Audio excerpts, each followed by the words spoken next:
मेरी शक्ति का प्रकोप मैंने ही उस टापू के खूनी चट्टान को जगाया है। राजन भी आया था एक विनती लेकर।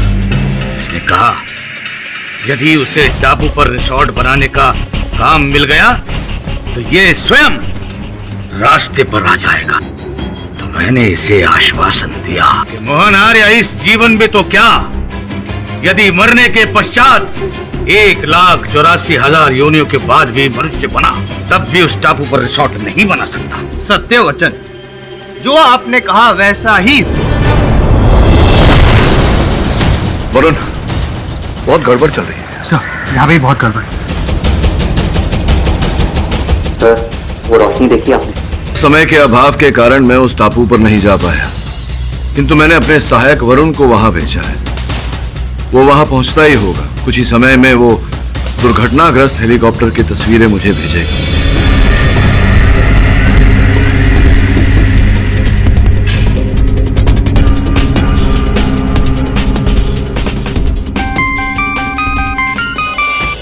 हाँ वरुण, केडी सर, यहाँ एक लड़का बड़ी बुरी हालत में पड़ा है। उसकी हालत बहुत खराब है। उसके फोन से मैंने आपको फोन किया। वो बच नहीं पाएगा। क्या खबर है केडी? क्या कहा तुम्हारे सहायक? योर ऑनर, एक बहुत ही बुरी खबर है। मेरा सहायक जब उस टापू पर पहुंचने वाला था उसके साथ भी वही घटना घटी। उसकी नौका चकनाचूर हो गई। वो इस समय अस्पताल में जीवन और मृत्यु की लड़ाई लड़ रहा है।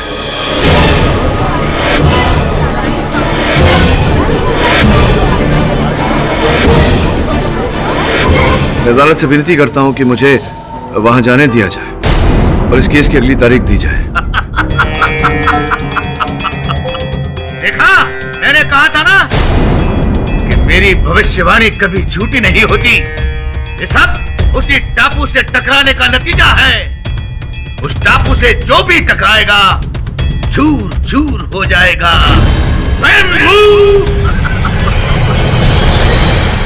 मुझे लगता है पाठक साहब, अब तो आप इस अलौकिक शक्तियों का अस्तित्व जो है उस पर विश्वास करने लगेंगे। अब मुझे लगता है योर ऑनर शायद इनको अब इस केस से जान छुड़वानी है, इसीलिए बहाना बना रहे हैं अगली डेट का वगैरह वगैरह। आई थिंक पाठक साहब की इस ख्वाहिश को मान लेना चाहिए। हजारों ख्वाहिशें ऐसी कि हर ख्वाहिश पे दम निकले। बहुत निकले मेरे अरमान, फिर भी कम निकले। नहीं समझे? गालिब साहब जीवित होते तो आपको इसका अर्थ समझाते। इसका अर्थ समझाने का समय नहीं है मेरे पास मिस्टर जायसवाल। बस इतना समझ लीजिए कि मैं अपनी ख्वाहिश सत्य तक पहुंचने की पूरी करके रहूंगा और आपका अरमान मुझे हराने का कभी पूरा नहीं होगा। योर ऑनर, रहा प्रश्न अलौकिक संसार पर विश्वास करने का, तो ये विश्वास मुझे पहले भी नहीं था, आज भी नहीं है और आगे भी कभी नहीं होगा। इस समय मैं अदालत से विनती करता हूं कि अपने सहायक की हिफाजत के लिए मुझे वहां जाने दिया जाए और इस केस की अगली तारीख दी जाए। ठीक है, ये अदालत अगली सुनवाई तक मुलतवी की जाती है। स्वामी राजनाथ के श्राप की खौफनाक दास्तान ने एक बार फिर मोहन आर्य मर्डर केस को एक नया मोड़ दे दिया है। चौंकाने वाली बात तो ये है कि इस बार जाने माने एडवोकेट केडी पाठक भी इस प्रकोप से नहीं बच पाए। उनके सहायक वरुण पर जानलेवा हमला हुआ जब वो टापू के करीब पहुंच गए थे। वरुण इस वक्त जिंदगी और मौत के बीच हॉस्पिटल में जूझ रहे हैं। इसके अलावा राजन थदानी के सहायक की भी अद्भुत तरीके से मौत हो गई, जिसके गवाह खुद केडी पाठक हैं। बहरहाल एक के बाद एक होती इन घटनाओं से ऐसा लगता है ये केस एक अनसुलझी पहेली बनता जा रहा है। देखिए, जनता की रक्षा करना हमारा काम है, लेकिन हम भी एक इंसान हैं। हमारे बीवी बच्चे हैं। डिपार्टमेंट के लाख कहने पर भी हम टापू पे अपनी जान जोखिम पे नहीं डाल सकते। इसलिए हम लोगों ने ये फैसला किया है कि हम इस पद से इस्तीफा देते हैं।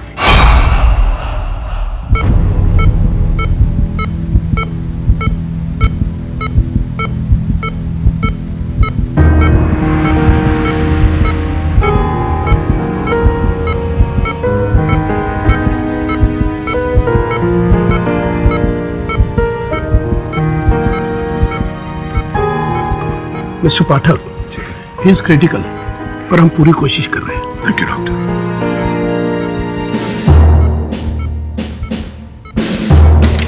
केडी, मैंने तुमको बोला था ना, उधर खतरा है, वरुण को उधर मत भेजो। But you never listen to me.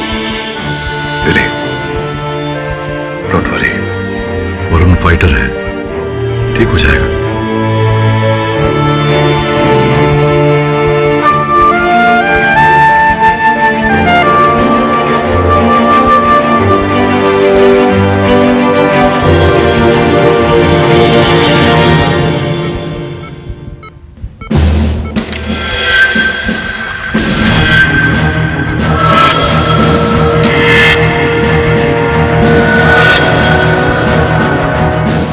सब उस टापू पर भूत है, भूत।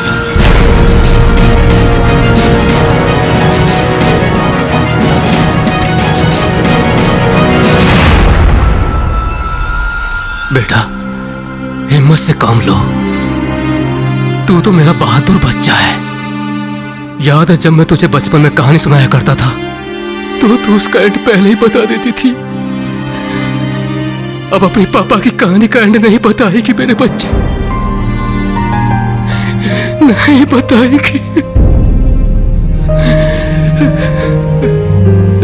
आपको कुछ नहीं होगा पापा, मैं आपको कुछ नहीं होने दूंगी। और फिर हमारे साथ केडी सर भी तो हैं। आप देखना, हम ये केस जरूर जीतेंगे। मैं जल्द ही आपको घर ले जाऊंगी पापा। अपन को जाने दो साहब, अपन को जाने दो साहब, अपन सच्ची बोलते हैं साहब, अपन ने बड़े साहब को नहीं मारा साहब, अपन तो उनको जानता तक नहीं साहब, अपन को जाने दो साहब। सीधे खड़े रहो, सीधे खड़े तुम। ये नौटंकी बंद करो। तुम्हारे इस तरह से रोने गिड़गिड़ाने से ये साबित नहीं हो जाता कि तुम निर्दोष हो। तुमने जो किया है उसकी सजा तुम्हें मिलेगी। देखो, तुम्हारे बचने का एक ही रास्ता है। सच सच जो भी है मुझे बता दो, सोच के बताओ कि कभी भी तुमने उस टापू से या उसके आसपास से किसी प्रकार का भी खिंचाव महसूस किया है? नहीं साहब, कुछ भी नहीं। पहले पहले तो जब अपन उस टापू की तरफ जाता था ना साहब, तो अपन को डर लगता था साहब, लेकिन अपन को कभी कोई नुकसान नहीं पहुंचाया साहब। शायद उसको मालूम होगा साहब कि अपन तो गरीब गांव वाले साहब, अपन अपनी रोजी रोटी के लिए उधर जाता था साहब। और ये जो तुम्हारा बॉस है, जो हमेशा छुपा हुआ रहता है, अंधेरे में रहता है, इसने कभी ना कभी तो तुम्हें बताया होगा, सिखाया होगा अपने आप को बचाने का तरीका, कोई रास्ता सिखाया कुछ ऐसा? नहीं साहब, अपन तो कभी उनको देखा नहीं साहब, और ना ही कभी अपन को कभी कुछ बताया साहब। अपन सच बोला साहब, अपन सच ही बोला, मां कसम साहब, अपन को बचा लो साहब, अपन को बचा लो साहब। तुम तो गए दोस्त, तुम तो गए। केडी, सोच तो मैं भी नहीं सकती हूँ, पर जिस तरह से सब कुछ चल रहा है उससे मेरे को यकीन है कि तुम मानो या ना मानो, भूत प्रेत एग्जिस्ट करते हैं। सोच रहा हूं लेकिन समझ नहीं पा रहा हूं कि ऐसा क्या किया उन तस्करों ने कि साफ बच निकले। जब भी वो टापू पर जाते थे तो एक खरोंच तक नहीं आती थी उन्हें। अगर कोई और गया उसका बचना नामुमकिन। क्या चक्कर है ये? जबकि मोहन चौपर से गया था, वरुण मोटर बोट से गया था, प्रताप भी तो।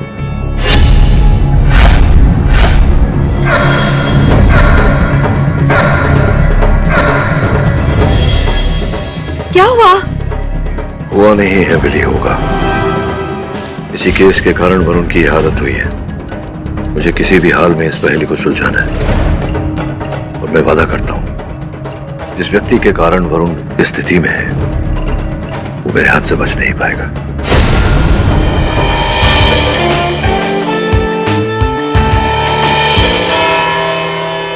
दबे, मेरे पास ज्यादा समय नहीं है, मेरा एक काम करेगा? थैंक्स, जान से सुन। योर ऑनर, आज अदालत में मैं इस केस के बारे में कुछ ऐसा खुलासा करने वाला जो इस केस की दिशा को बदल कर रख देगा। सर्वप्रथम योर ऑनर, जिस हेलीकॉप्टर में आर्या साहब की मृत्यु हुई उसमें कोई तकनीकी खराबी नहीं थी और ना ही तस्करीकर्ताओं ने उस पर हमला किया। ये आप क्या कह रहे हैं केडी? मतलब आपके हिसाब से उस... ठीक कहा इसने, बिल्कुल ठीक कहा। इसका मतलब तू आ गया सीधे रास्ते पर, जान गया तंत्र मंत्र की शक्ति को, सीख गया उस खूनी दानव के शैतानी रास्ते को, उसके पथ को।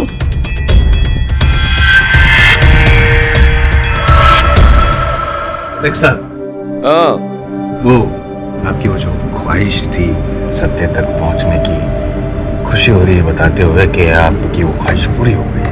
जायसवाल साहब, सत्य तक पहुंचने की मेरी ख्वाहिश हमेशा पूरी होती है और आपका जीतने का अरमान संभवतः इस बार भी पूरा नहीं होगा। स्वामी जी, अभी भी समय है, सत्य बता दीजिए, वरना बहुत जल्द आप काल कोठरी में बैठकर तारे गिन रहे हो। स्वयंभू मूर्ख, तूने मेरी शक्ति को, मेरी साधना को ललकारा है। अब मैं तुझे नहीं छोड़ूंगा, कदापि नहीं छोड़ूंगा। मैं तुझे यहीं पर भस्म कर दूंगा, राख कर दूंगा।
क्षमा चाहता हूं योर ऑनर, इस झूठे जादूगर को इसी की कला का नमूना दिखाना आवश्यक था। वास्तव में ये कोई जादू नहीं है, केवल हाथ की सफाई है।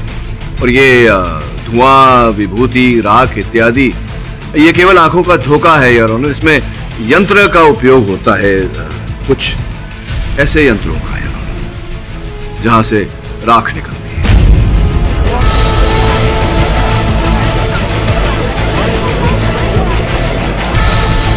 योर ऑनर, अब मैं अदालत में आपकी अनुमति हो तो एक और जादू प्रस्तुत करना चाहूंगा। अनुमति।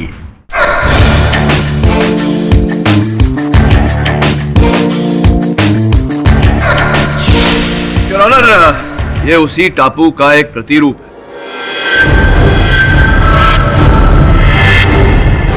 मान लेते हैं कि असल जहाज है, यहां से निकलती है, जहाज को कुछ नहीं होता। यहां से निकलती है तो जहाज को कुछ नहीं होता। किंतु योर ऑनर, टापू के इस हिस्से से जब जहाज निकलता है तो इस तरह से टापू से जा चिपकता है।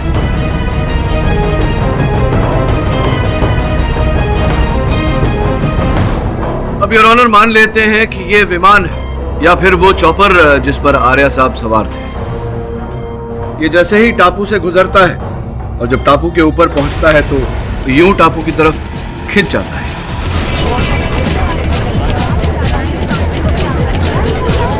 प्रश्न ये उठता है कि ये लोहे से बनी चीजें टापू की तरफ क्यों खिंचकर जाती हैं? एक मिनट।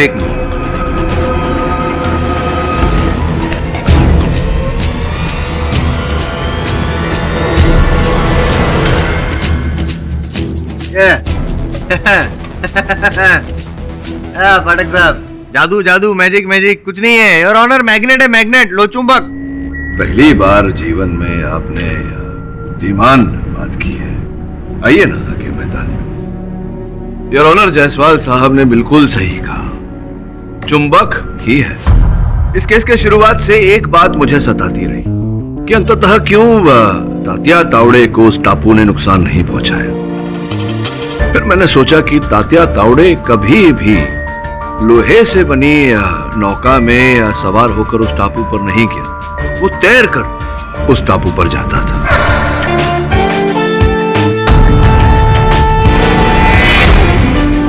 योर ऑनर, इस मर्डर मिस्ट्री का सबसे बड़ा विलन है उस टापू पर, उस चट्टान में चुंबक।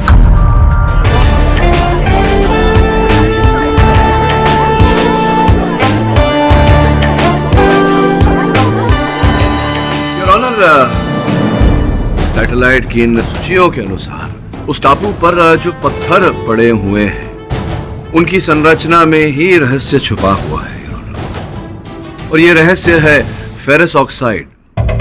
फेरस ऑक्साइड जिससे लोह धातु बनता है और लोह धातु से बनता है योर ऑनर चुंबक। योर ऑनर, लोहे का एक और रूप होता है चुंबक, जैसा कि हम सब जानते हैं। जब लोहे की कणों के संग्रह में पुनः निर्माण हो जाता है तो वो चुंबक बन जाता है। ऐसा ही उस टापू पर पड़े पत्थरों के साथ हुआ। उन पत्थरों में चुंबक की मात्रा इतनी अधिक है के पास से गुजरती हुई लोहे की किसी भी चीज को अपनी ओर खींच लेता है, चाहे फिर वो हवाई जहाज हो या पानी का। एंड योर ऑनर, स्पष्ट है कि ऐसा ही उस चॉपर के साथ हुआ, उस हेलीकॉप्टर के साथ हुआ जिस पर आर्या साहब सवार थे। जैसे ही उनका हेलीकॉप्टर इन पत्थरों के पास से गुजरा, पत्थरों की चुंबक शक्ति ने उनके हेलीकॉप्टर को अपनी ओर खींच लिया, जिसके कारण उनका हेलीकॉप्टर दुर्घटनाग्रस्त हो गया।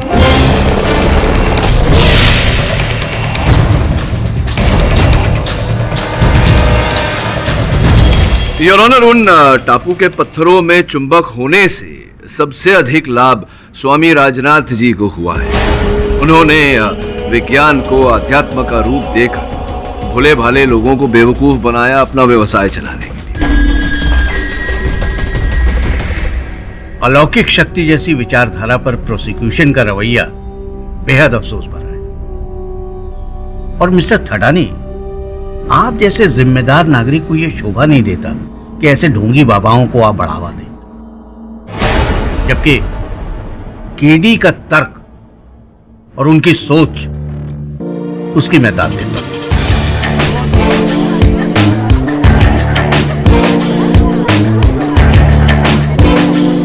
इस विषय पे मैं आपको मुबारकबाद देना चाहूंगा केडी। धन्यवाद योर ऑनर। केडी सर,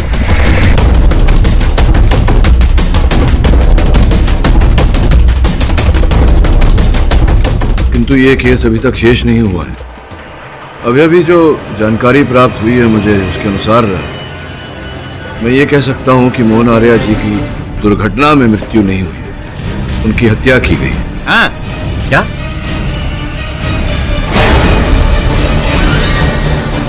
मेरी बात को प्रमाणित करने के लिए मैं एक वैमानिक विशेषज्ञ मिस्टर बख्शी को कटघरे में बुलाने की अनुमति चाहता हूँ। अनुमति? योर ऑनर, मिस्टर बख्शी एक वायुयान इंजीनियर है और हवाई यातायात नियंत्रण कक्षा में अफसर के रूप में कई वर्षों से काम कर रहे हैं। कितने वर्ष हो गए आपको मिस्टर बख्शी? जी, पिछले 10 सालों से। कृपया आपके अनुभव में इन चार्ट्स का क्या मतलब होता है, क्या अर्थ होता है, ये अदालत को समझाएं। इसे एरोनॉटिकल चार्ट कहते हैं। ये हर एक पायलट के लिए एक रूट मैप है। रूट मैप यानी कि उड़ान भरने का मैप। उड़ान भरने से पहले हर एक पायलट को ये दिया जाता है। इस तरह के रूट मैप को हम चॉपर चलाने के लिए पिछले 5 सालों से इस्तेमाल कर रहे हैं। इसमें उस एक्सीडेंटल जोन से दूरी बनाए रखते हुए घुमावदार रास्ते के उपयोग करने के इंस्ट्रक्शन दिए गए हैं। मिस्टर बख्शी, इन दोनों चार्ट्स को देखकर अदालत को बताएं कि इन दोनों में क्या अंतर है, क्या समानता है। इन दोनों में बहुत बड़ा फर्क है। ये है असली और ये है नकली। इसका अर्थ क्या हुआ? इसका मतलब कि मोहन के चॉपर के रूट में बदलाव किया गया है। इसके अलावा उसका पायलट भी विदेशी था, उसके लिए वो जगह नई थी और अंधेरा भी काफी हो चुका था। ऐसे में एक पायलट क्या करेगा? जाहिर सी बात है, रूट में दिए गए मैप के अनुसार ही उड़ान भरेगा। योर ऑनर, कुल मिला के मोहन आर्या जी के विदेशी पायलट ने बदले हुए रूट मैप पर जो रूट था उसका उपयोग किया, न कि घुमावदार रूट पर गया। सीधा चट्टान के ऊपर से गया और उसके बाद क्या हुआ ये हम सब जानते हैं। लेकिन केडी, वो शख्स आखिर है कौन जिसने रूट मैप बदला? मैं बताऊं योर ऑनर, अगर पाठक साहब आपको एतराज ना हो तो। उत्तर है इसका आपके पास, दीजिए ना। योर ऑनर, मैं थडानी जी की कंपनी में काम करने वाले राघव जी को यहाँ पे बुलाना चाहता हूँ। इजाजत।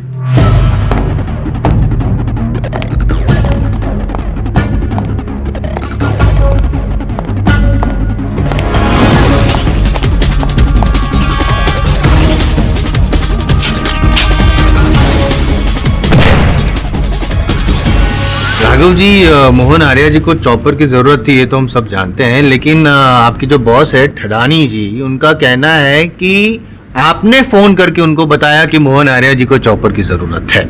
जी नहीं, ये गलत है। मैंने इस तरह का कोई भी कॉल नहीं किया। क्या बकवास कर रहे हो? तुम ही ने तो मुझे फोन किया था कि मोहन को एक चॉपर की जरूरत है, और साथ में मैंने तुम्हें यह भी कहा था कि उनसे कोई पेमेंट नहीं ली जाएगी, क्योंकि मैं जज साहब मोहन की तरफ दोस्ती का हाथ बढ़ाना चाहता शांत था। शांत शांत हो जाइए ठडानी जी, अपनी भावनाओं पे कंट्रोल रखिए। अपने बिगड़े हुए हेलीकॉप्टर पे तो आप कंट्रोल रख नहीं पाए हैं।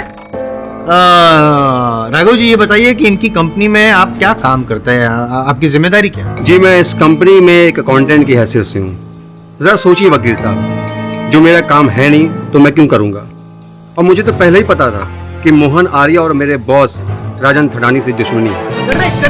Correct your honour. I mean सच आपके सामने है योर ऑनर, ये बंदा झूठ नहीं बोल रहा है। नहीं जज साहब, ये सब गलत है। इसने मुझे फोन किया था, मैं दावे के साथ कह सकता हूँ। दावे के साथ तो मैं भी कह रहा हूँ, और मेरे पास तो मोबाइल टेलीफोन कंपनी के रिकॉर्ड्स भी हैं। नहीं, वो कॉल मोबाइल से नहीं, पीसीओ से किया गया था। आपने कहा और मैंने मान लिया। ठडानी जी, एक झूठ को छुपाने के लिए आप दूसरा झूठ बोल रहे हैं, दूसरे के लिए तीसरा, लेकिन आपको भी पता है कि मोहन आर्या की मौत के पीछे आप ही का हाथ है। जैसे आपको पता चला कि मोहन आर्या को एक हेलीकॉप्टर की जरूरत है, तो आपने दोस्ती के पैगाम के तौर पर वो बिना मेंटेनेंस वाला हेलीकॉप्टर भेज दिया, और साथ में रूट मैप भी बदल दिया, ताकि जो बेचारा पायलट है वो चट्टान के ऊपर से हेलीकॉप्टर ले जाए और मोहन आर्या जी मौत की ओर नीचे खींचे चले आए, लोचुंबक की वजह से।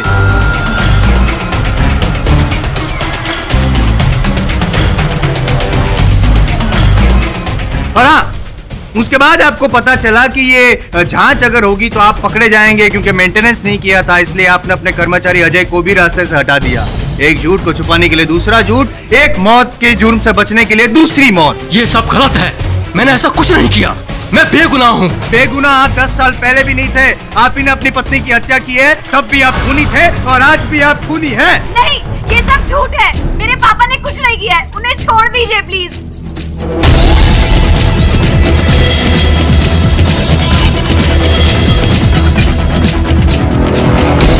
योर ऑनर, 10 वर्ष पूर्व की जिस घटना की प्रोसिक्यूटर महोदय बात कर रहे हैं, मिसेस थडानी की मृत्यु, ये उनकी मृत्यु के मेडिकल रिपोर्ट से जिनसे ये प्रमाणित होता है कि मिसेस थडानी को स्किज़ोफ्रेनिया नामक मानसिक रोग था, जिसके चलते उन्होंने आत्महत्या की।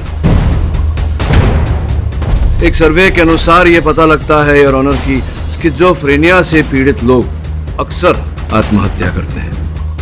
मैं अदालत से अनुरोध करता हूं कि प्रोसिक्यूटर महोदय को हिदायत दी जाए कि बिना साक्ष्य के वो मेरे मुवक्किल पर आरोप न लगाए। मुजरिम को मुजरिम नहीं कहेंगे तो और क्या कहेंगे?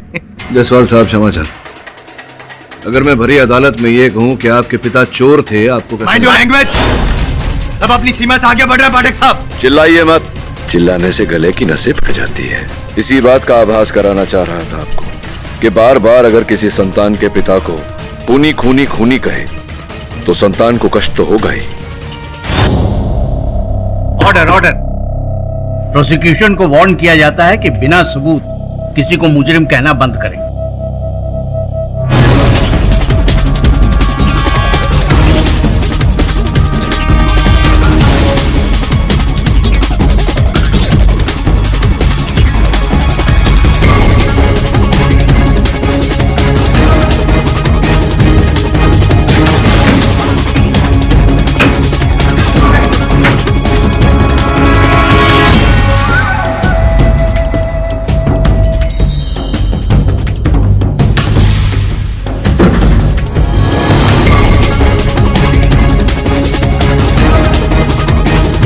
योर ऑनर, इस केस के चलन में हर व्यक्ति उस चट्टान की जानकारी प्राप्त करने में व्यस्त हो गया, किंतु किसी ने यह पता लगाने का प्रयास नहीं किया कि तस्करीकर्ताओं का सरदार कौन है। मैं अदालत को बताना चाहूंगा योर ऑनर कि वो व्यक्ति कौन है। यह भी कहूंगा कि वो व्यक्ति आज इस समय इस अदालत में उपस्थित है।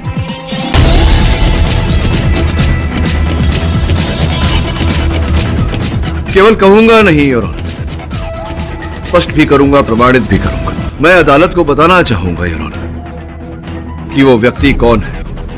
यह भी कहूंगा कि वो व्यक्ति आज इस समय इस अदालत में उपस्थित है।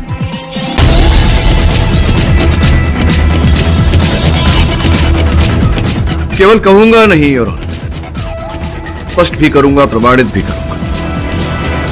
सुकुमारन जी, इन्हें मैं कटघरे में बुलाने की अनुमति चाहता हूं। अनुमति।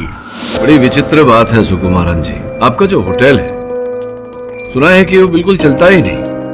उस व्यवसाय से आपका कुछ लाभ नहीं होता, खाली पड़ा रहता है होटल आपका। उसके बाद भी आप हर समय खूब सारे, ढेर सारे पैसों का निवेश करते रहते हैं उसमें, अपने होटल को शानदार बनाने में। ऐसा क्यों? कहीं ऐसा तो नहीं कि आपका होटल तस्करी का अड्डा है और वहीं से आप समुद्र पर नजर रखते हैं?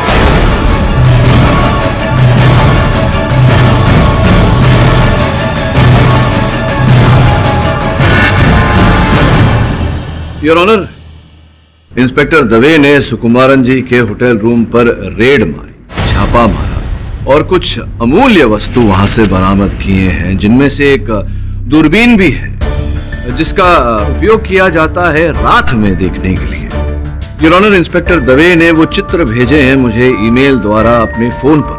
अपना फोन ऑन करने की अनुमति चाहता हूं। अनुमति।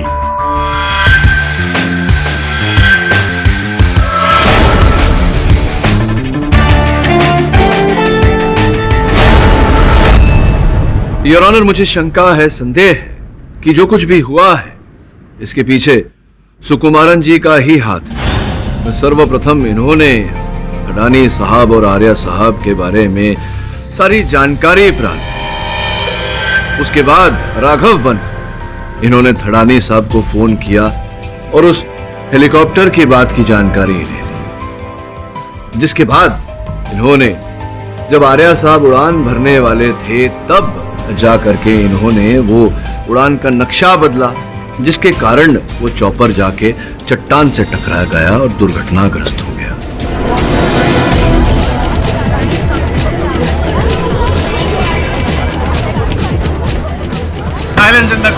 केवल इतना ही नहीं योर ऑनर, थडानी साहब पर इसका आरोप डालने के लिए इन्होंने इनके कर्मचारी अजय को फांसा। अजय के द्वारा इन्होंने हेलीकॉप्टर के मेंटेनेंस रिकॉर्ड्स बदलवाए ताकि संदेह थडानी साहब पर जाए। और जब इन्हें आभास हुआ कि हो सकता है अजय सच उगल दे, तो इन्होंने अजय की भी हत्या कर दी। क्यों? मैं मानता हूं कि मैं स्मगलिंग का रैकेट चलाता हूं, लेकिन मोहन आर्या और अजय का खून मैंने नहीं किया। मुझे तो बिल्कुल पता भी नहीं था कि मोहन सर चॉपर से जाने की बात करेंगे। मैंने तो उनके लिए एक मोटर बोट का इंतजाम किया था और मैंने उस बोट वाले से खास तौर से कहा था कि वो टापू के सामने से बिल्कुल ना जाए। सुकुमारन, मुझे जल्द से जल्द एक चॉपर की जरूरत है। देखो, कल सुबह ही मुझे उस आइलैंड के लिए उड़ान भरनी है। पर आप तो आज ही जाने वाले थे। मैंने आपके लिए मोटर बोट का इंतजाम भी किया है। क्या करें सुकुमारन, पद्मा की तबीयत कुछ ठीक नहीं है और पानी के रास्ते वो जा नहीं सकती क्योंकि उसे बोट में थोड़ी प्रॉब्लम होती है। तो मेरे ख्याल में चॉपर ठीक रहेगा और सेफ भी रहेगा। लेकिन सर, कल ही इतनी जल्दी में शायद चॉपर का अरेंजमेंट ना हो पाए। सर, आप मोटर बोट से क्यों नहीं जाते? ओह सुकुमारन, तुम इस तरह की फालतू सलाह देकर मेरा टाइम बर्बाद मत करो। तुमसे जो कह रहे हैं वो करो। हर हालत में कल सुबह तक मुझे चॉपर चाहिए। अरे मैंने एक पायलट भी अरेंज कर लिया उसके लिए। Okay sir. पायलट को फौरन इंजन ऑन करने के लिए कहो। सॉरी सर, लेकिन बेहतर यही होगा कि अगर आप अपनी यात्रा कल तक के लिए टाल दें, अंधेरा भी होने वाला है और आपको तो मालूम ही है कि वो टापू शापित है और आप सब बकवास है सुकुमारन। कहानी और झूठी बातों से मेरा इरादा नहीं बता सकते। अगर मुझे मोहन आर्य को मारना ही था तो मैं उन्हें सफर पर जाने से रोकता ही क्यों? राइट योर ऑनर, सुकुमारन जी की कही हुई सारी बातों की जांच करना जरूरी है क्योंकि उन्होंने मोहन आर्य जी का खून किया ऐसा मुझे नहीं लगता।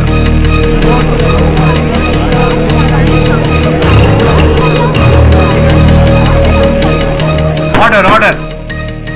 यह अदालत 2 घंटों के बाद फिर शुरू होगी।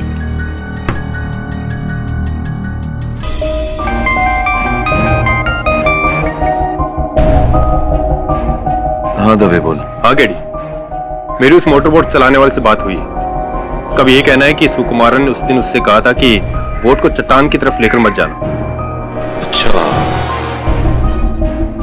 और कुछ पता चला? और हाँ, एक बात और, राजन ने अदालत में सही कहा था। उसके फोन पर एक पीसीओ से कॉल आया था। मंजिल अभी दूर है दवे। वरुण ठीक होता तो शायद। चिंता मत करो केडी, दवे तुम्हारे साथ है। थैंक्स यार, थैंक यू।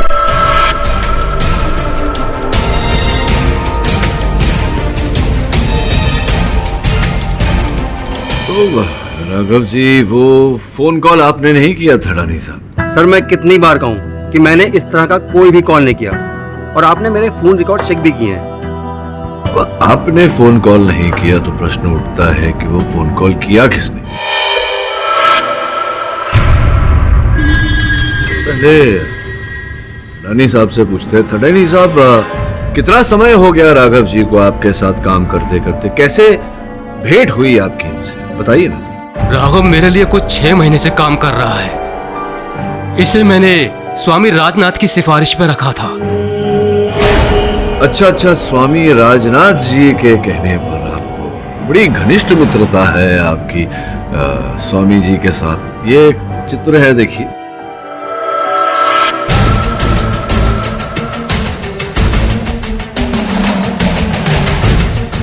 जी हाँ, मैं गुरुजी का भक्त हूँ। अच्छा, और ये बात मेरे बॉस राजन थनानी को भी मालूम है। Objection your honour, time waste हो रहा है। अचानक स्वामी राजनाथ जी को बीच में लाने की क्या जरूरत है? नहीं, यहाँ पे डिस्कशन चल रहा था कि हेलीकॉप्टर में वो नकली नक्शा रूट में पाया कहाँ से, तो बेहतर होगा कि सीधे सीधे आप। ये अदालत, यहाँ डिस्कशन नहीं चल रहा। यहाँ एक प्रश्न उठा है जिसका उत्तर हम ढूंढ रहे हैं कि मोहन आर्य जी का हत्यारा कौन है। क्यों वकालत करते हैं आप? मेरे बाबूजी की जमीन पड़ी है राजस्थान में। अगर आप उस जमीन को जोत कर कुछ उगाना चाहे वहां, तो अब यहाँ ये चित्र देख रहे हैं आप? हाँ, देख। इसमें ये जो व्यक्ति हैं, ये वो करेक्ट स्वामी राजनाथ हैं। ये हैं राघव जी। हाँ। ये पीछे जो व्यक्ति खड़े हैं, इसे पहचानते हैं आप? देखिए कौन है वो। आप पहचानते? मैं तो पहचान, तो आप जानते हैं कौन है? ये शायद मोहन आर्य जी हैं। निश्चित रूप से मोहन आर्य जी ही। योर ऑनर, मैं चाहता हूं कि आप भी ध्यान से इस चित्र को एक बार देखें। मोहन आर्य जी ही हैं इस चित्र में।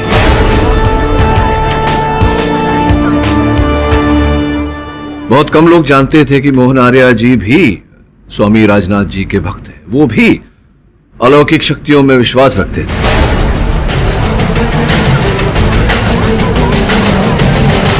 बहुत कम लोग जानते थे कि मोहन आर्य जी भी स्वामी राजनाथ जी के भक्त हैं। वो भी अलौकिक शक्तियों में विश्वास रखते थे।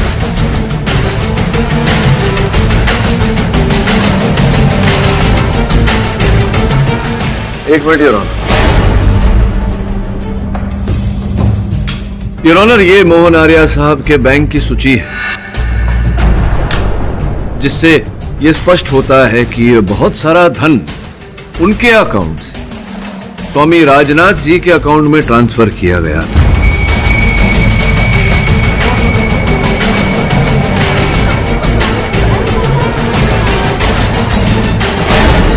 बहुत घनिष्ठ मित्रता थी दोनों के बीच, किंतु यह संबंध ज्यादा समय तक टिक नहीं पाया। स्वामी राजनाथ ने उन्हें बाहर कर राजन थटानी साहब को अपना भक्त बनाया। क्योंकि वो जानते थे कि मोहन आर्या जी के पास उनके कई सारे राज हैं जो वो खोल सकते हैं, और संभवतः इसी कारण स्वामी राजनाथ ने मोहन आर्या साहब को मरवाया।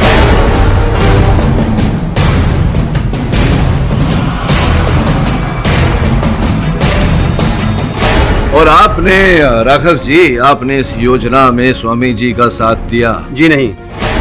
आप ही ने पीसीओ से राजन थडानी साहब को फोन किया था? जी नहीं, मैंने कोई कॉल नहीं किया था। आप ही ने उन्हें फोन करके हेलीकॉप्टर की बात बताई थी? जी बिल्कुल। आप ही ने मोहन आर्या जी की हेलीकॉप्टर को क्रैश करवाया? मैंने अजय की हत्या भी आप ही ने की है या नहीं? जज साहब, मुझ पे झूठा इल्जाम लगाया रहा है। मैंने कोई भी कॉल नहीं किया था। असली मुजरिम स्वामी जी, मैं नहीं हूँ।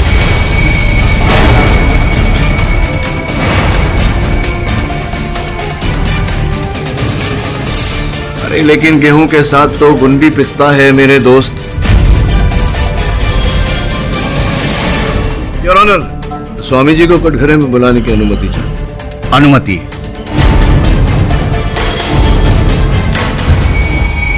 परम पूज्य स्वामी राजनाथ बाबा, अब आपकी भलाई इसी में है कि आप न्यायाधीश महोदय को सच सच बता दें। इकबाल जुर्म कर ले, क्योंकि अगर मैं बोलने लगा तो आपके जन्म से लेकर के अब तक की पूरी कुंडली खोलूंगा। सारी काली करतूतें बाहर आ जाएंगी। क्या कहना चाहेंगे? और क्या करता? मेरे पास कोई दूसरा रास्ता नहीं था। मोहन आर्या ने न केवल पैसों से मेरी सहायता बंद कर दी, बल्कि लोगों को मेरे विरुद्ध भड़काया। बहुत से राज थे मेरे उसके पास, उन्हें खोलने के लिए मुझे धमका रहा था। अब आप ही बताइए जज साहब, मैं एक महान सन्यासी, दुनिया भर के लोग मेरे पैर छूते हैं, और मैं एक इंसान से डर के जी रहा था, उसके पैरों में बैठकर दया की भीख मांग रहा था। इसीलिए मैंने मोहन आर्या को सजा देने का फैसला कर लिया।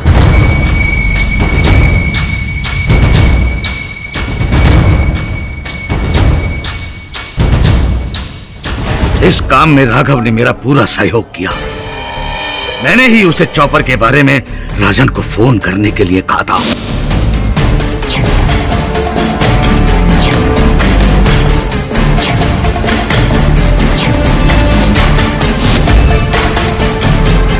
और फिर चॉपर का नक्शा मैंने राघव और अजय की मदद से बदलवा दिया।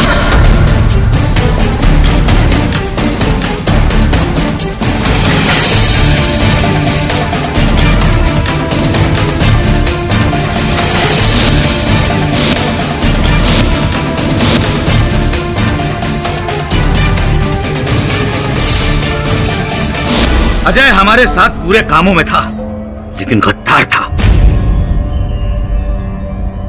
हमारी बातें केडी को बताने चला गया ऊपर। स्वयंभू, घबरा मत बच्चा, मुझे पता है कि तू फोन पर किससे बातें कर रहा था। मैं तेरी पीड़ा दूर करने आया हूं।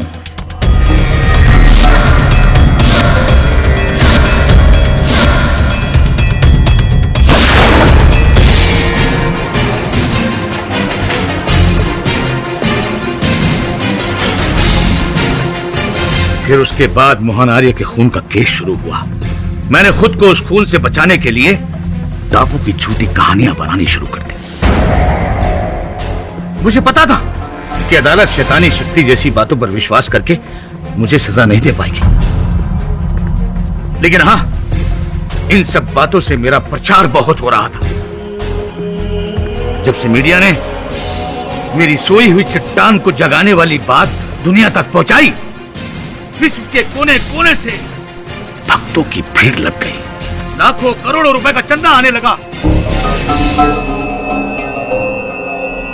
मैंने अपने आप को बचाने के लिए सब किया जज साहब, सब बचाने के लिए। The defence, rest. ये अदालत राजनाथ को मोहन आर्या के कत्ल में दोषी पाती है और उन्हें उम्र कैद की सजा सुनाती है और साथ ही राघव को राजनाथ का साथ देने के लिए 10 साल कैदे बा मुशक्कत की सजा सुनाती है और राजन थडानी को इस केस से बाइज्जत बरी करती है। The case is closed. Pathak साहब जी। आप कोई असली बाबा को जानते हैं जहाँ योग साधना होती हो? मन शांति के लिए जाना चाहता हूँ। आप जाना चाहते? कोई फायदा नहीं है जसवंत साहब। कुल मिला के कोई अलौकिक शक्ति, कोई भूत प्रेत नहीं था। ये सब उस बाबा की रची हुई योजना थी रुपए बनाने के लिए। सब पता नहीं इस देश से अंधविश्वास कब खत्म होगा? मुझे भी पता नहीं, लेकिन उम्मीद करता हूँ कि बहुत जल्द हम इस अंधविश्वास से निकलकर हमारी अंदरूनी शक्ति को पहचानेंगे। चल मुझे घर छोड़ दे। Let's go. सब सॉरी, क्या हुआ तेरी अंदरूनी शक्ति को? या अल्लाह खैर कर, किसी तरह फज्र की नमाज से पहले मस्जिद पहुंच जाऊं मेरे मौला, कहीं देर न हो जाए। या अल्लाह खैर कर।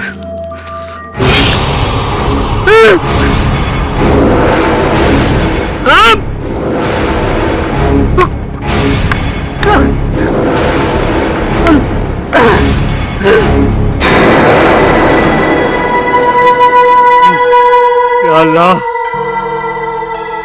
इतना बड़ा सांप, ये कैसी नई मुसीबत है भाई?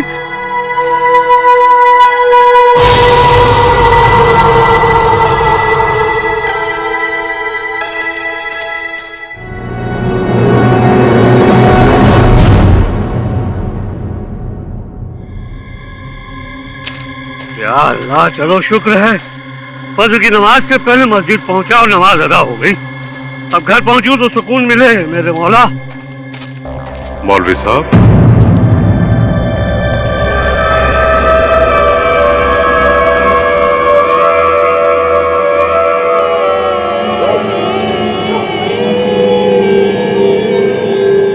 कहिए। आप वही मौलवी हैं जो आम वाली मस्जिद में नमाज पढ़ाते हैं? जी जी हाँ, मैं भी अभी फजर की नमाज ही पढ़ के आ रहा हूँ। माजरत चाहूंगा आपको रोकने के लिए। हमारे कबीले में एक मौत हो गई है। या अल्लाह। तफ्तीश से पहले अगर आप नमाज जनाजा पढ़ दें तो उस मरहूम की रूह को सुकून मिलेगा। जी क्यों नहीं, लेकिन जनाजा कहाँ है जनाब? आइए। चलिए।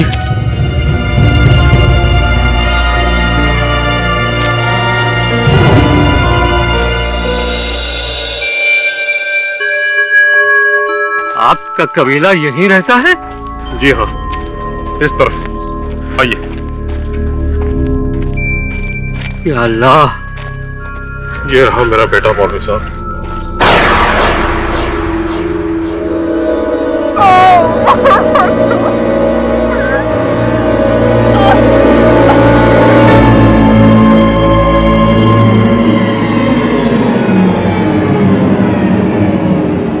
या अल्लाह, ये तो नाबालिग लड़का है। जी हाँ, वक्त से पहले ऊपर वाले ने से अपने पास बुला लिया।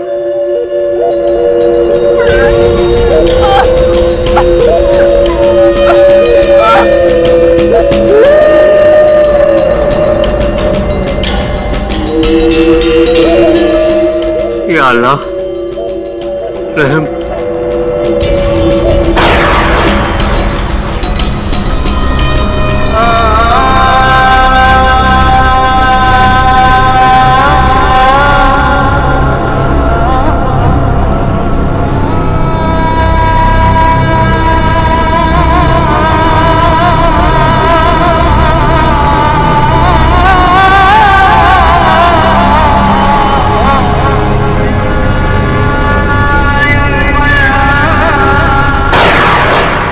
जनाजे को उठाइए।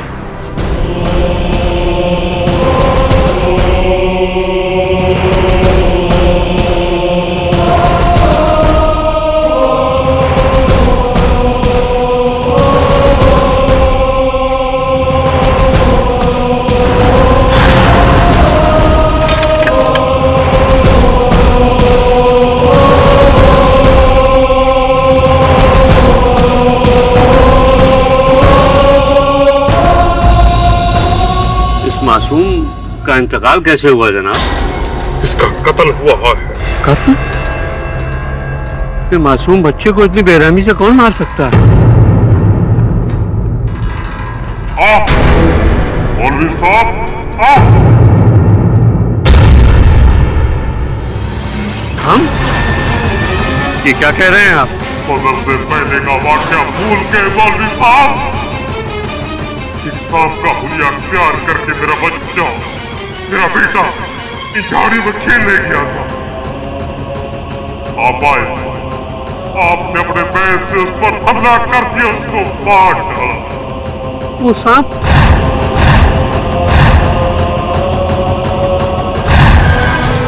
वो सांप आपका बेटा था?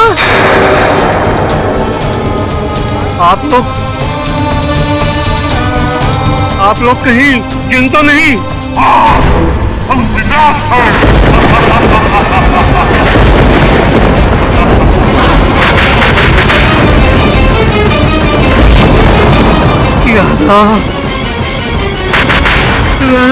इस जंगल में हम अमन जैसे कयाम रखते हैं।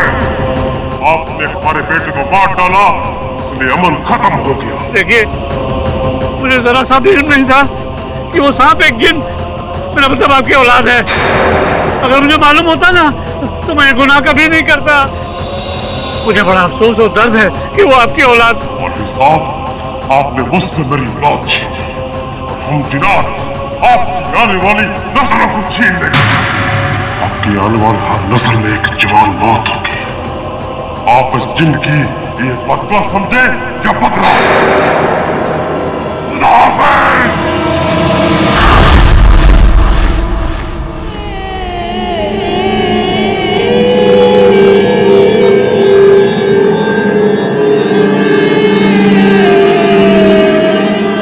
और दादी, फिर वो जिन पेड़ बन गया?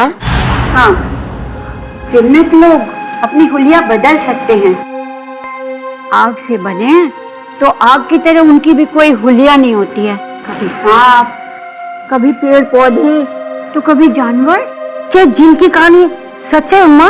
काश झूठ होते, पर सच है। ये कहानी आज से तकरीबन 80 साल पहले की है। वो मौलाना कोई और नहीं, रजा के परदादा थे, मौलाना रऊफ अहमद साहब। और जिस जिन ने उनको बद्दुआ दी थी, वो हमारे घर के पीछे वाले जंगल में ही रहते थे। यानी कि आज भी वहाँ जिन है? हाँ।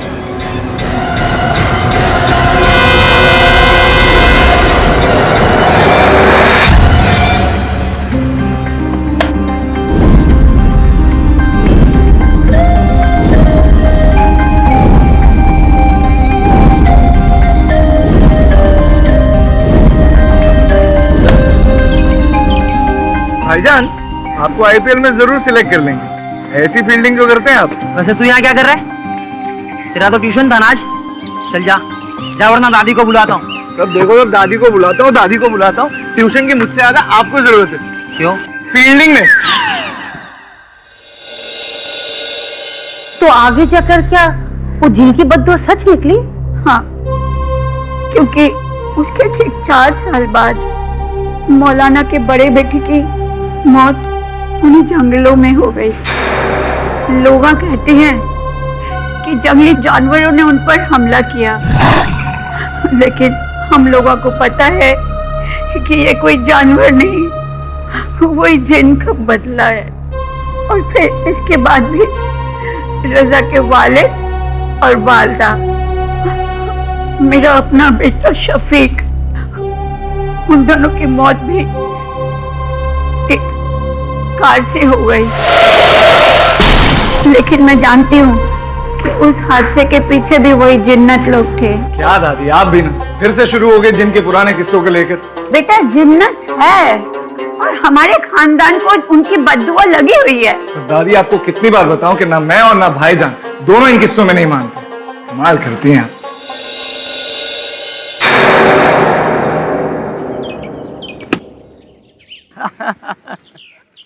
फिर से बॉल पहुंचा दी तूने। तू अपने आप को धोनी समझता है क्या? चल जा, जाके बॉल लेके आ। फील्डर तू है ना, तू जा। कल भी मैं ही गया था। तो आज भी तू ही जा, वरना खेल बंद कर दे। यार रजा, तेरे लिए मैंने अपनी इतनी बड़ी जिद छोड़ दी, और तू बहुत छोटा दिल है तेरा।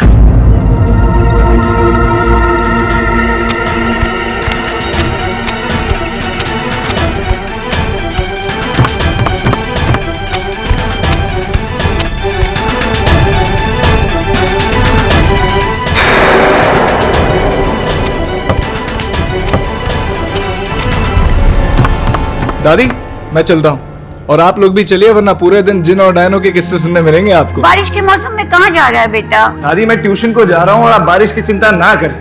क्या है, मैं वो जंगल वाला शॉर्टकट ले लूँ। खबरदार अगर तू वहाँ गया, तुझे पता नहीं वहाँ पे जंगल में तेरा जाना मना है। दादी मैंने अभी अभी आपको कहा कि ये जिन चुड़ैलों के किस्सों में मैं और भाईजान नहीं मान। भाईजान! रजा भाईजान! रजा! भाईजान! रजा भाईजान! भाईजान ये कैसे हो गया भाईजान? भाईजान! भाईजान ये क्या हुआ?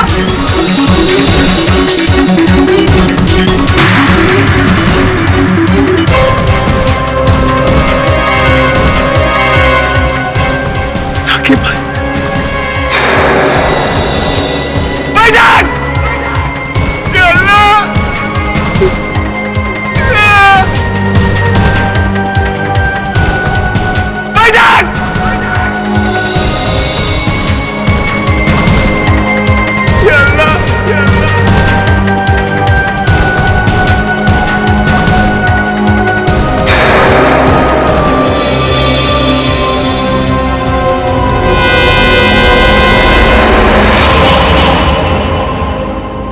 ये टाइल्स पर से गिरा कैसे? क्रिकेट खेलते हैं? क्रिकेट तो लोग खेल रहे थे सर, पर साकिब भाई ने मेरे भाई के साथ झगड़ा किया और उसे धक्का दे दिया। नहीं रे, मैंने कुछ नहीं किया। इंस्पेक्टर साहब, ऊपर कोई और था, उसने उसे धक्का दिया, मैंने नहीं। ये झूठ बोल रहा है सर, इन लोगों को झगड़ा हुआ और ऊपर कोई नहीं था। कौन सा ऊपर? मैं सच कह रहा हूँ, मैंने कुछ नहीं किया। ले जाइए, मैंने धक्का नहीं दिया सर, मैंने कुछ नहीं किया, मैंने कुछ नहीं किया सर, मैंने धक्का नहीं दिया।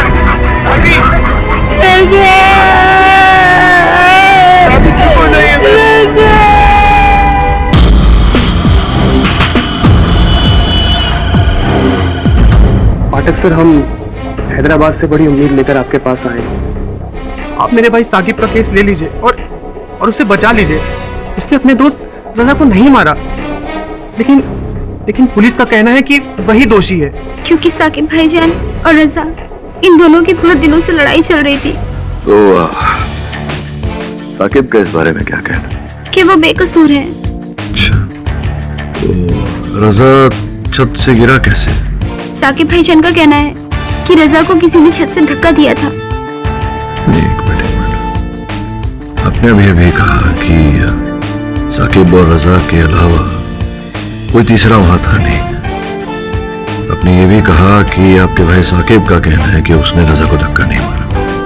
तो जब कोई तीसरा था ही नहीं, तो रजा को धक्का किसने मारा? सर, आपको सुनकर हैरत होगी, लेकिन मेरा भाई कसम खाकर कह रहा है कि रजा को छत से किसी और ने नहीं बल्कि एक जिन ने धक्का दिया।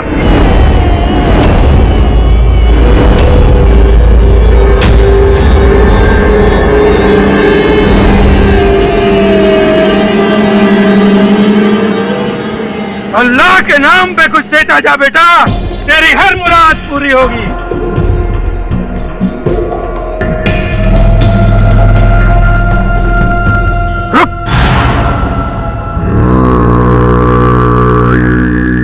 जंगल में जिन्न का साया है।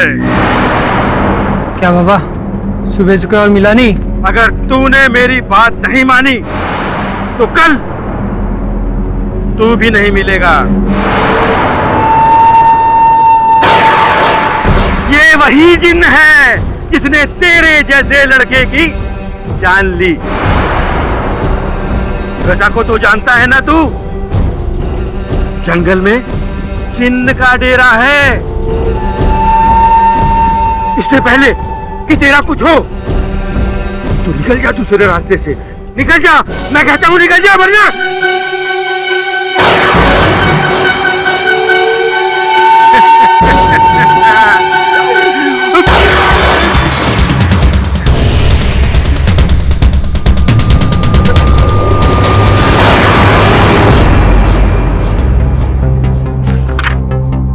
सर जहां तक मुझे पता है सर जिन तो कहानियों में होते हैं और वहां भी चिरागों में। सर वो अली बाबा और उसका जिन। अली बाबा? अली बाबा नहीं, अलादीन। ओ हाँ, अलादीन। क्या हुक्म है मेरे आका टाइप्स? ये केवल एक धारणा है, सत्य है कि मिथ्या पता नहीं, लेकिन जिन का जिक्र तो सदियों से नहीं शताब्दियों से चला आ रहा है। कुछ इस्लामिक ग्रंथों में भी इसका जिक्र है।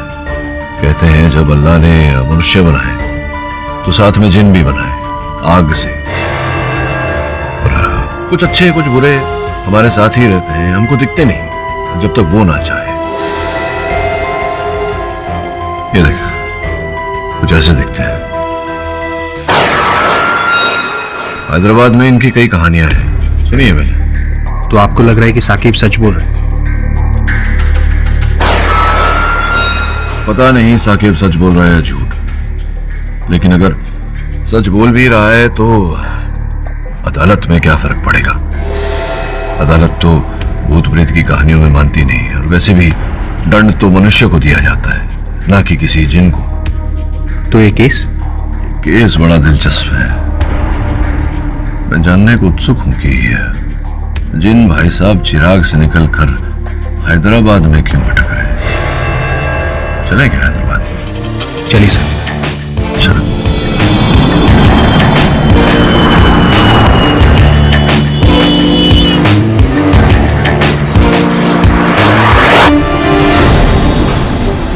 वो जिन ही था सर। देखो साकिब, हो सकता है तुम्हें गलतफहमी हुई हो पहचानने में। कोई हो सकता है मनुष्य हो, इंसान हो, जिनके भेष में। नहीं सर, वो इंसान हो ही नहीं सकता। उसकी आंखें मैं कभी नहीं भूल सकता सर। जिस तरह वो मुझे घूर रहा था, जैसे कि वो मुझे नहीं, मेरी रूह को देख रहा हो। सर मैं बॉल लेकर नीचे से ऊपर आ रहा था। रजा छत पर अकेला था। चल रजा, अब तू बैटिंग कर।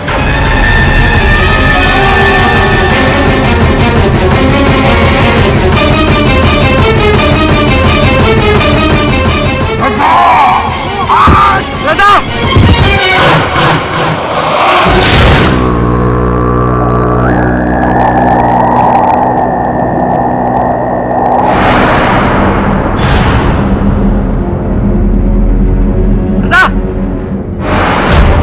मैंने उसे अपनी आंखों के सामने मेरे दोस्त को मौत के मुंह में ढकेलते हुए देखा, और मैं कुछ ना कर सका सर। मेरा यकीन कीजिए सर, वो जिन ही था। उसकी सफेद आंखें थी, लंबे लंबे नाखून थे, 7 फुट ऊंचा लंबा कद, और सर वो अचानक धुएं में गायब हो गया।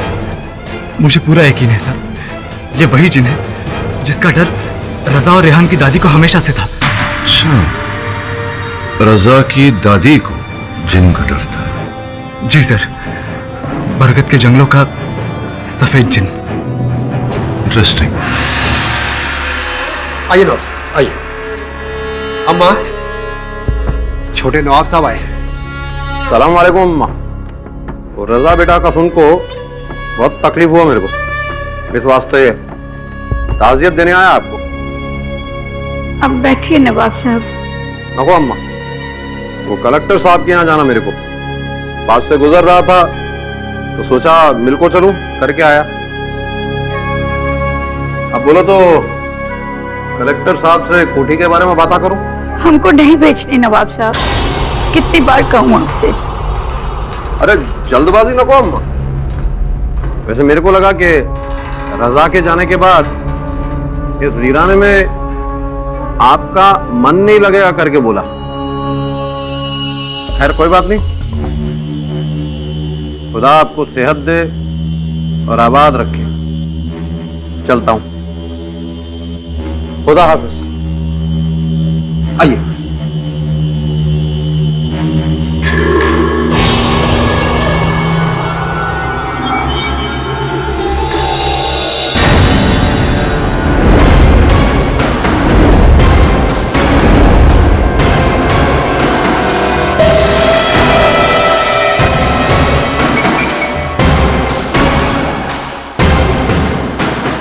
जी आप? हाँ, मैं केडी पाठक। रेहान का घर यही है? जी। मिलना था उससे, मिल सकता हूँ? हाँ, मिल सकते हैं। जा सकता हूँ अंदर? जी।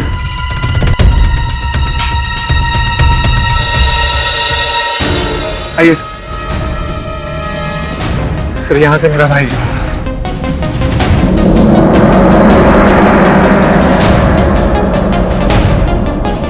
अच्छा,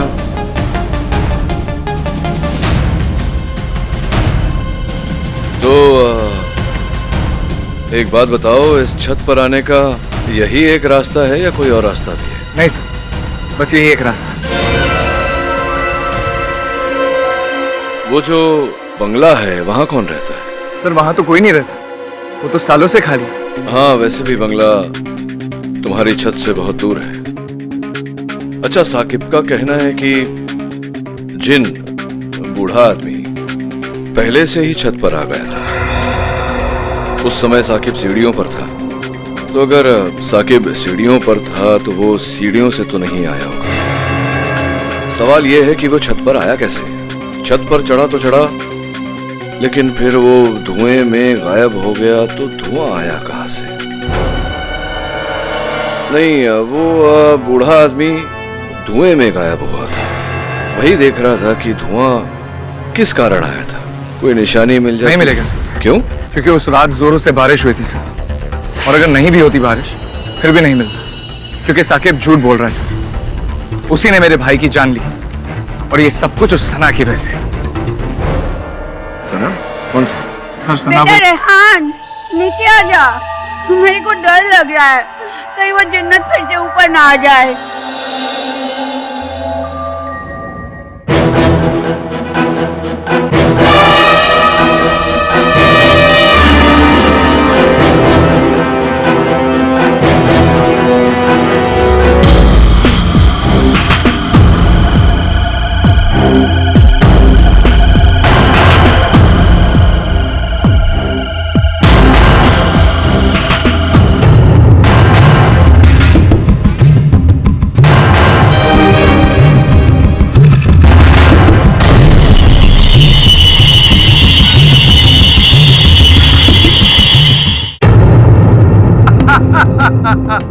बोल, क्या ढूंढ रहा है बच्चा? नहीं, यहीं कहीं से धुआं उठता हुआ देखा था मैंने, लेकिन अब धुआं दिख नहीं रहा है। आग जहां लगेगी वहां धुआं तो उठेगा ही बच्चा। आग की लपटों से बच, वरना रजा की तरह तू भी झुलस जाएगा।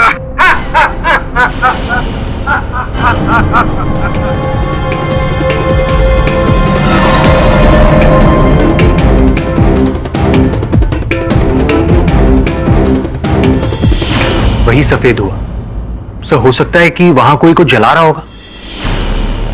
अगर वहां कोई कुछ जला रहा था तो मुझे वहां देखते ही आग बुझा क्यों दी? और फिर वो धुआं जो मैंने देखा था, अचानक वो धुआं कहां गायब हो गया? और फिर वो फकीर, वो पागल मलंग बाबा, उसका क्या? सर कहीं सचमुच कोई है तो नहीं?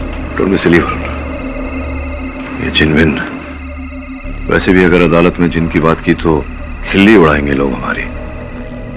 इस केस को भूत नहीं, सबूत के आधार पर जीतना है। योर ऑनर, सबूत कहां है? रजा अपने घर की छत पर क्रिकेट खेल रहा है। जरूरी नहीं कि उसे किसी ने धक्का दिया हो, उसका नीचे गिरना हो सकता है एक हादसा, और इस बात के लिए मेरे मुवक्किल को दोषी ठहराया नहीं जा सकता। वैसे भी किसी ने साकिब को रजा को धक्का देते हुए नहीं देखा। मिस्टर पाठक जी, आपको सबूत चाहिए ना? सबूत तो चाहिए। रजा को उस छत से गिरते हुए किसी ने नहीं देखा। मैं बताता हूं कैसे हुआ। योर ऑनर, इजाजत है? इजाजत है।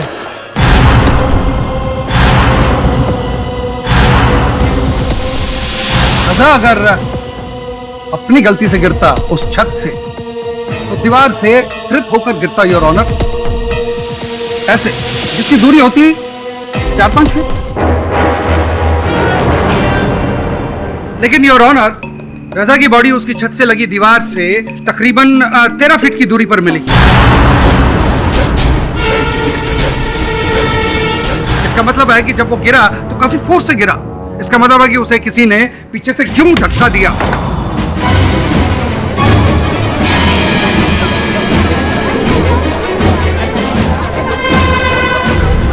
Order order.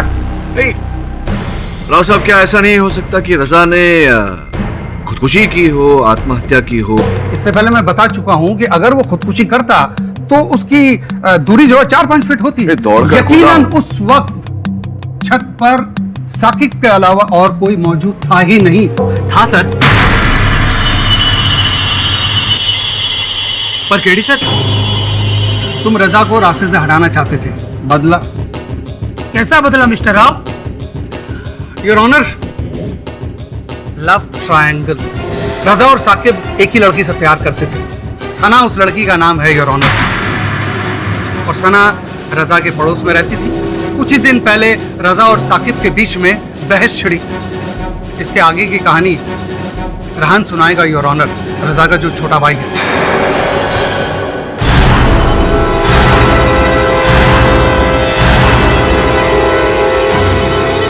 हाँ रिहान, बोलिए क्या बताना चाहते हैं आप? योर ऑनर, पिछले हफ्ते जब मैं घर को लौटा तो छत पर से मुझे रजा भाईजान और साकिब की लड़ने की आवाजें आ रही थी। मैं चुपके से ऊपर गया और मैंने देखा। देख रजा, सना से दूर रह, समझा? क्यों? गर्लफ्रेंड हो तेरी? वैसे भी तुझसे ज्यादा मुझे पसंद करती है, समझा तू? किसने कहा तुझे? किसने कहा? तुझसे पहले वो मुझे जानती है और मैं बहुत सीरियस हूँ उसके लिए। सीरियस? और तू? जब तेरी 3 गर्लफ्रेंड के बारे में उसे पता चलेगा ना, सारी सीरियसनेस तेरी निकल जाएगी, समझा? कौन बताएगा उसे? हाँ, तू बताएगा? रैगिंग करके मुझे छोड़ के बोल, रैगिंग करके मुझे छोड़िए। हट रेहान, बोल, नीचे गिरा दूं तुझे? हाँ, गिरा दूं तुझे मैं? हाँ, नीचे गिरा दूं तुझे? साकिब मैं गिर जाऊंगा। तो फिर गिरी हुई हरकत करना बंद कर, समझा? ठीक है, वादा, सना से दूर रहूंगा। छोड़ छोड़, दूर रह सना से। अपने भाई को समझा। लेकिन उसके बाद भी रजा भाईजान ने सना से बात करनी बंद नहीं की। और अगले ही दिन साकिब ने फिर दोनों को बात करते हुए देख लिया। ओह, आई सी। योर ऑनर, साकिब ने रजा को धमकी दी कि अगर दोबारा सना से बात करते हुए देख लिया तो उसी छत से नीचे फेंक देगा। रजा ने वादा किया मगर अपने वादे पर कायम न रह सका। और एक दिन योर ऑनर, जब सना को दोबारा रजा से बात करते हुए देखा तो साकिब गुस्से से तिलमिलाया और उसी छत से रजा को नीचे फेंक दिया।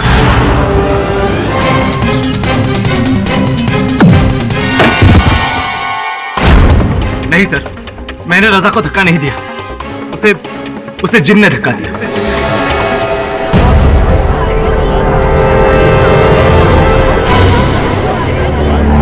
जिन ने? आप लोग शायद मानेंगे नहीं, पर वहां उस दिन उस छत पर एक जिन था। लंबा सफेद चोगा, लंबे सफेद बाल और दाढ़ी।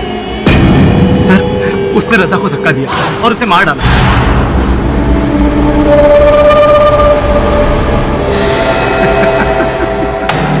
भरी दोपहरी में शायद तुम्हारा दिमाग खराब हो गया होगा, हाँ? या शायद नशे में रहे होगे, इसीलिए तुमको लगा जिन ने मार दिया। हाँ? कमाल का बहाना है तुम्हारा। मैं सच कह रहा हूं सर, वो जिन ही था। मेरी आंखों के सामने वो गायब हो गया। योर ऑनर, इतने सालों के कैरियर में ये पहली बार इससे अच्छा बहाना मैंने इससे पहले कभी नहीं देखा। बड़ी दोपहरी में लंबे लंबे बाल, सफेद चोगे पहने हुए एक जिन। कमाल की बात है, कमाल की बात है योर ऑनर। मिस्टर पाठक, इस क्रिया पर आपकी क्या प्रतिक्रिया है? वो एक्चुअली जो बोल रहा है साकिब सही बोल रहा है। इसके पीछे एक कहानी है राव साहब। इसका मतलब है कि जिन है? नहीं, ऐसा तो मैंने नहीं कहा। तो इसका मतलब जिन नहीं है? नहीं है, नहीं। वो क्या है कि समझने के लिए कि जिन है या नहीं है, आपको पहले इस कहानी को समझना होगा। योर ऑनर, अच्छा होगा अगर रजा की दादी माँ यहाँ कटघरे में आकर अदालत को ये कहानी समझाए, क्योंकि ये घटना जो घटी है ये उनके पुरखों के इतिहास में घटी है। योर ऑनर, आपकी अनुमति हो तो उन्हें कटघरे में बुलाओ। अनुमति है। आइए।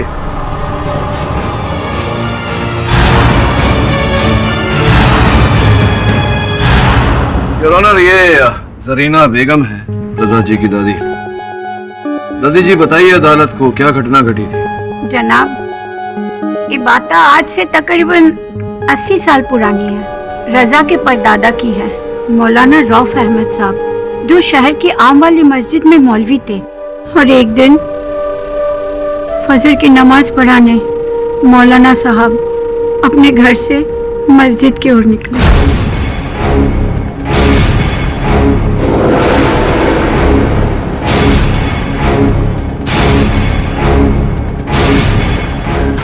और उसके कुछ महीने बाद जब मौलवी साहब जंगल से जा रहे थे,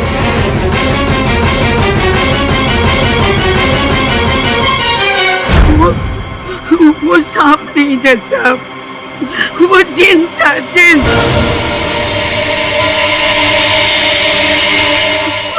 उसका दूसरा शिकार बना रजा के दादा और फिर उसके वालिद। उसके बाद उसके बाद रजा की मौत। और उसकी भी वजह वही जिन था साहब।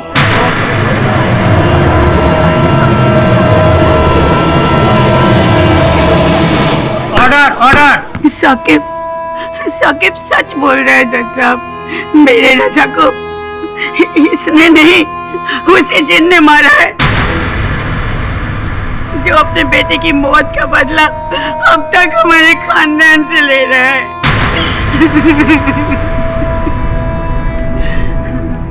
आप कुछ पूछना चाहेंगे?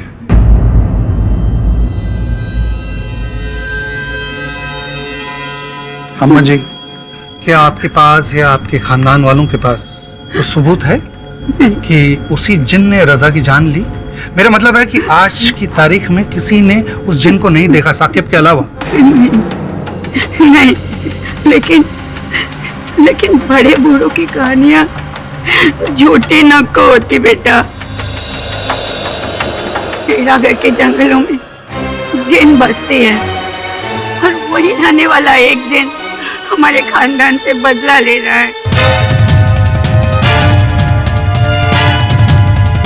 योर ऑनर, मैं जरीना भी के जज्बातों की कदर करता हूं, लेकिन 80 साल पहले इनके खानदान वालों ने या इनके पुरखों ने जंगल में किसी जिन या इंसान को देखा, ये तो मैं कह नहीं सकता हूं।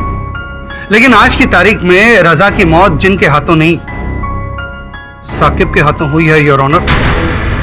योर ऑनर, और ठोस सबूत पेश करने के लिए इस फसाद की जड़ सना को कटघरे में बुलाने की इजाजत चाहता हूं। इजाजत है।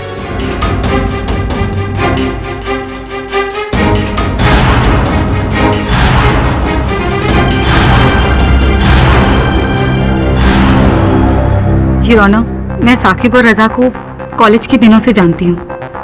हम तीनों काफी अच्छे दोस्त थे, लेकिन साकिब इस दोस्ती को आगे बढ़ाना चाहता था।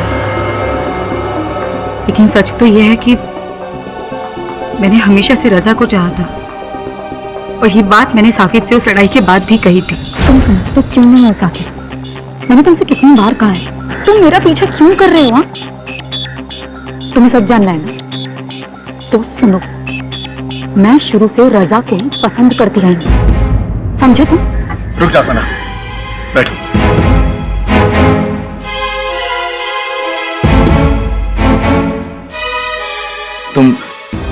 तुम रजा की वजह से मुझे पसंद नहीं करती ना? अगर रजा ही नहीं हुआ तो? क्या मतलब?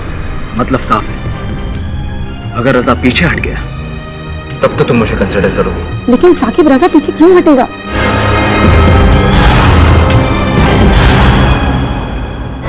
और उसके 2 दिन बाद रजा की मौत हो गई। साकिब ने उसे रास्ते से हटा दिया। जो धमकी वो तुम्हें देकर गया था उसे पूरा किया।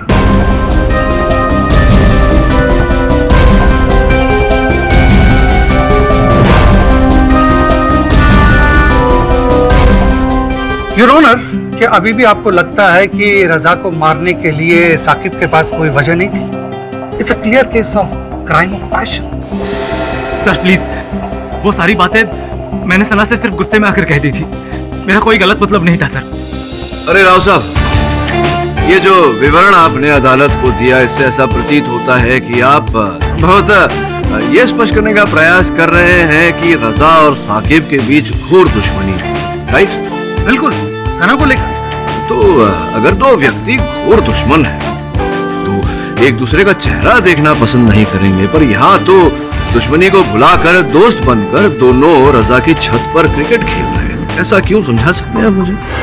इसका जवाब मैं देता हूँ सर। रजा बचपन से ही मेरे भाई की तरह था, इसलिए उसकी खातिर मैंने सना के लिए अपने जज्बातों को दबा दिया और रजा से माफी मांग ली।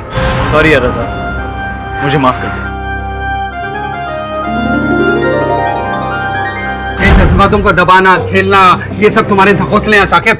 तुम चाहते थे कि रजा तुम पर फिर से भरोसा कर सके, ताकि तुम उसे उसी छत पर ले जा सको, दोस्ती के नाम पर दगा दे सको और उसे पीछे से धक्का दे सको, और यही तुमने उस दिन किया। नहीं सर, मैंने उसे धक्का नहीं दिया, उसे उस जिन ने... कोई जिन्न नहीं है। अदालत भी इस बात को नहीं मानती है कि कोई जिन्न है।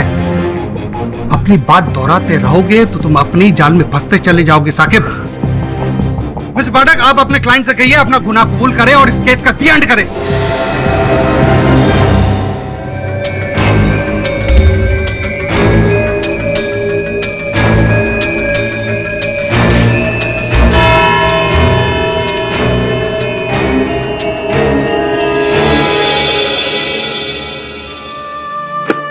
पता नहीं कब ये पीछा छोड़ेगा हमारा। दादी बस कीजिए, किसी जिन ने भाईजान की जान नहीं ली, भाईजान की जान ली उस साकिब ने, और आप होके अपने ही पोते के कातिल को अदालत में बचाए जा रहे। मुझे तो कुछ नहीं समझ आ रहा है रेहान। अगर आपको समझ में नहीं आ रहा है तो आप इस सब झमेले से बाहर रहिए ना, उस साकिब को उसके किए की सजा मिलकर रहेगी। मैं कॉलेज जा रहा हूँ और उसी जंगल के रास्ते से। नहीं नहीं नहीं, बिल्कुल नहीं जाएगा वहां से। दादी, आज मैं जानबूझकर वहीं से जाऊंगा ताकि आपको यकीन हो जाए कि जिन चुड़ैल वगैरह कुछ भी नहीं होते। छोड़िए मुझे।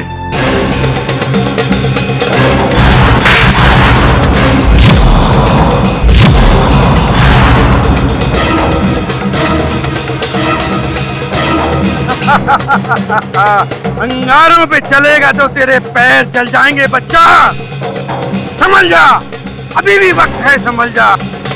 जिस चीज के बारे में नहीं जानता उसे दूर रहे, उसे दूर रहे बच्चा, उसे दूर रहे।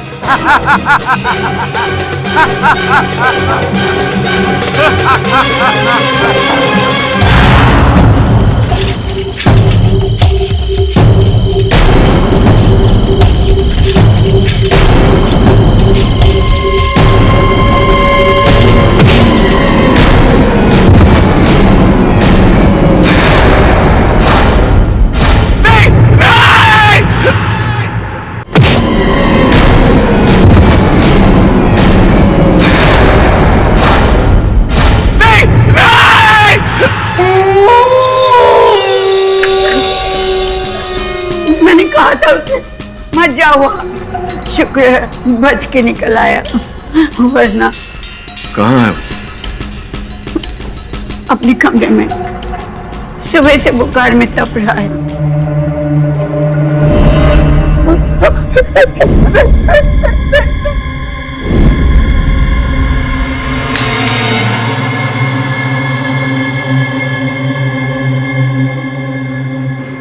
रेहान, क्या हुआ? मुझे मार देगा, मुझे भी मार देगा। वो देगा? कौन मार देगा? उसी ने रजा भाईजान को मारा। किसने? वो जिन मुझे भी मार देगा सर। यहाँ कोई जिन नहीं है रेहान। आज मैं जंगल के रास्ते से कॉलेज जा रहा था,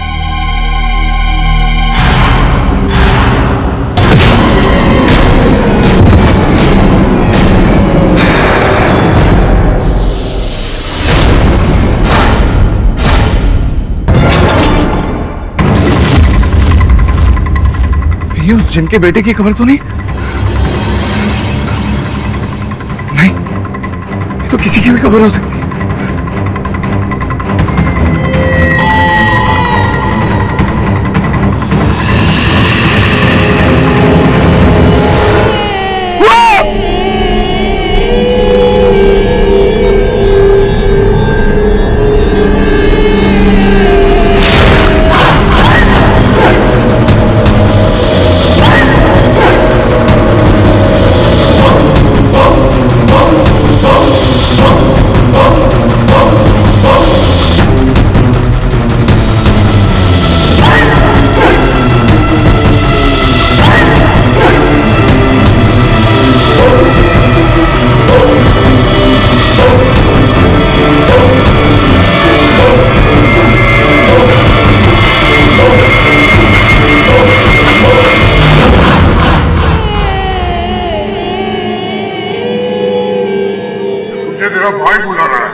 जाने दो, मुझे जाने प्लीज। भाई तुझे बुला रहा है। नहीं, नहीं।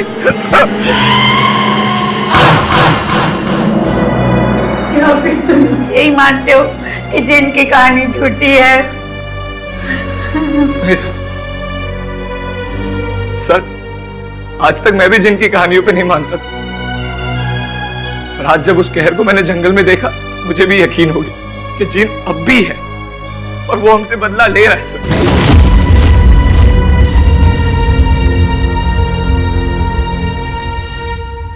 वरुण, जितनी जल्दी हो सके बेरागढ़ के जंगलों में पहुंचे। मैं मिलता हूं तुझे। ये जो कब्र का जिक्र किया था तुमने, उस जिनके बेटे का, कहाँ है? आप वहां जाएंगे सर? सर मत जाइए सर, मुझे आपको भी। नहीं बेटा, वहां मत जाना, वहां मत जाना बेटा। अम्मा जी, जाना तो पड़ेगा। सत्य को खोजना है तो वहां जाना तो पड़ेगा।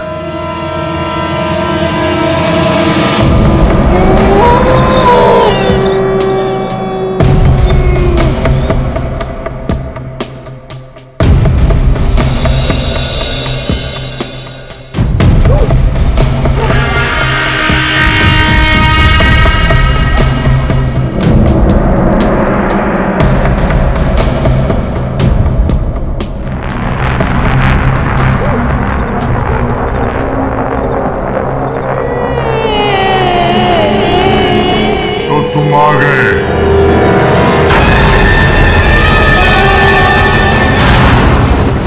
हमारा इंतजार था।